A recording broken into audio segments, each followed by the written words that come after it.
Yeah, so I guess I want to start with like talking about this house really is my place because I've never lived anywhere so long. I've been here 10 years. By my teenage years, I'd lived in 5 countries. You know, in my mid-30s to mid-40s, it's been a very pivotal change, actually just being still. Photography, I think, has always been a way for me to try and document what has happened in my life because we've always moved. And so every year or every couple of years, every few months when I had to move house when I was in my 20s, it's always been a different place and a different scene and a different town. And I guess photography for me became a way of trying to remember, trying to hold on to memories.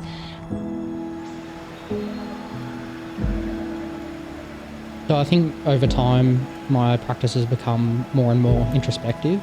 It's always been about going out and seeing what unfolds and what I discover. When it was earlier on in my career, that was more about travel and going to places that were different from where I grew up. And throughout the trajectory of my creative practice, it's become more about looking at my position within all of this. Inevitably, that brought me to my family, the people that are around me that are closest, my home, the change of home, how we ended up in this country as well.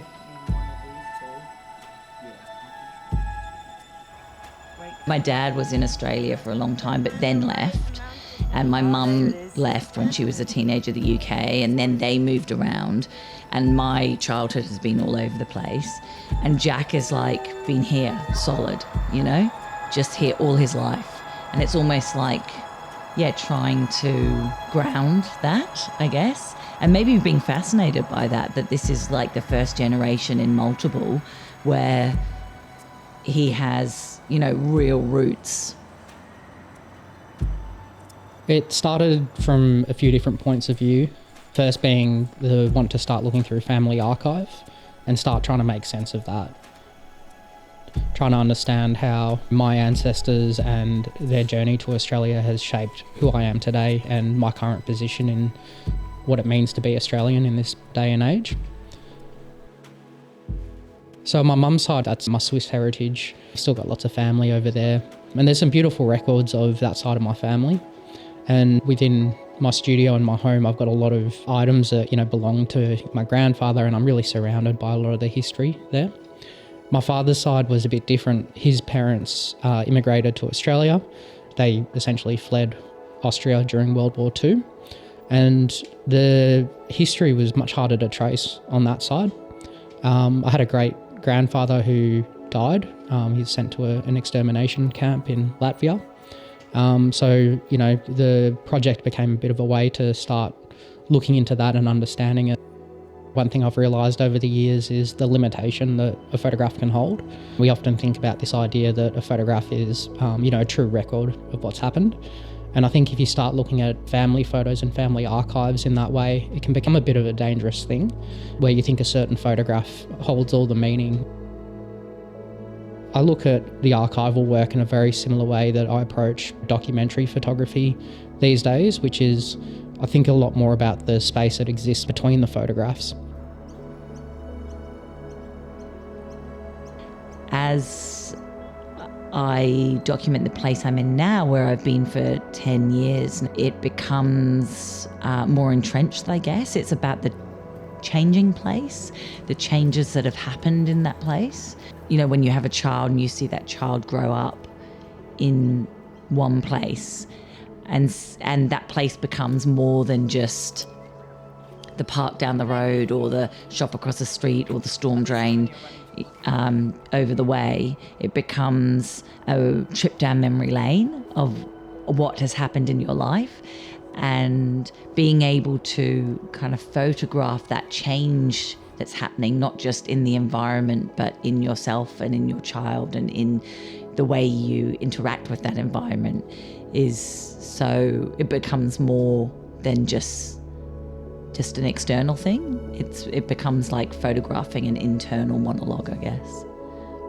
I think it's always been about people. It's always been about connecting. And when that becomes connecting to your family and to your child and partner, it can be so deep.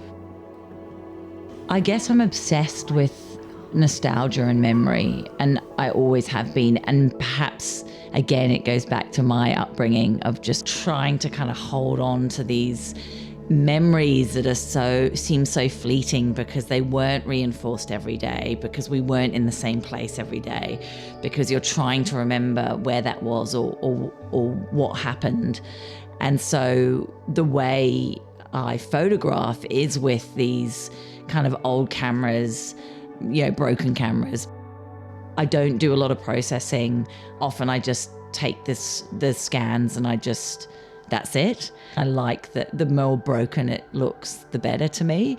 And I think there's something about this idea of trying to remember a past, trying to piece it together, and being able to kind of photograph Jack in his modern life that is so stable in this kind of very old way that feels like it's disappearing in the image, kind of connects us both, I guess, in that kind of process.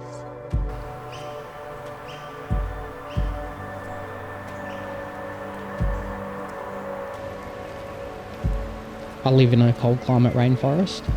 So if you imagine huge tree ferns, lots of bracken, huge gum trees, you're a lot more connected to the change of the seasons and the change to the landscape.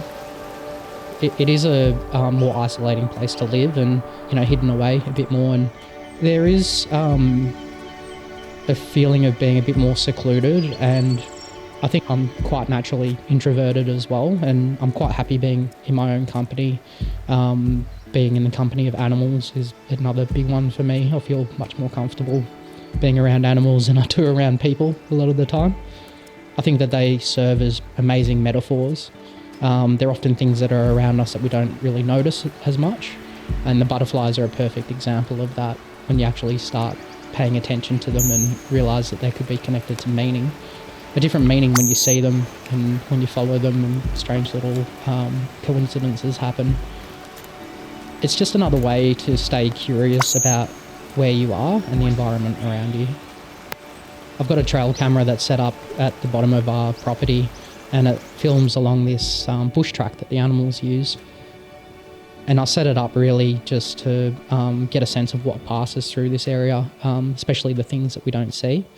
And there's amazing, beautiful animals that you see come through, echidnas, wombats that pass most night, wallabies, possums, all these beautiful animals. There's traces of immigration that exists everywhere, and especially, I feel like here it becomes even more heightened because you're surrounded by all this beautiful native habitat. So when you see these, in beautiful colours of the rhododendrons, for example, and you realise that, these are plants that have come all the way from Nepal, and they're everywhere, and, it's very easy to just think that they're part of the landscape, but, the way that we as people have moved around and brought these elements of home with us does exist everywhere. And the trail camera records a lot of that as well, be it the foxes or the deer or the feral cats that gets picked up. The trail camera has become a little experiment within itself, and I think a really interesting recording of that illusion of us living in a totally untouched place when the way that we've impacted the environment is everywhere. I don't know what the meaning of it all is. I don't know. I definitely know I don't want to do anything else. I definitely know that I love photography and the art form that it is, and the way just that single capture can just evoke so much in you and in the audience and in people in general. And I don't know what that means for my personal practice, and I don't feel like I need to show my work to evoke that feeling in others, but I definitely feel I want to show other people's work to evoke that feeling. Which is weird because most people are making work to get out into the world, which is absolutely, probably the sensible thing to do. But for me, it's more kind of for myself and to understand more about where I'm at the moment in life.